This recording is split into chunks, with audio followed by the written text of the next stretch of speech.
guys, I'm going to show you how to adjust your balance on ThinkOrSwim. I'm in the margin account paper trading. Remember, paper trading is going to be yellow on the outside. That means I'm not live. And you have to enter a trade in order to do this. So I went ahead and quickly entered a trade right here just to play around. And let's say I'm only going to have $1,000 in the account, right? So you can see where I have a balance of $101,000.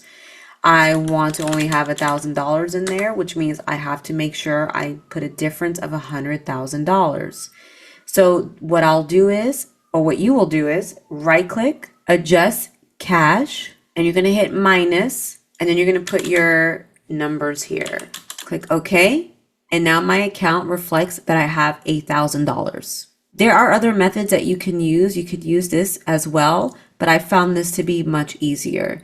So let's say now I want to play with $5,000. I adjust my cash, I hit my plus, and I want it to increase by $4,000.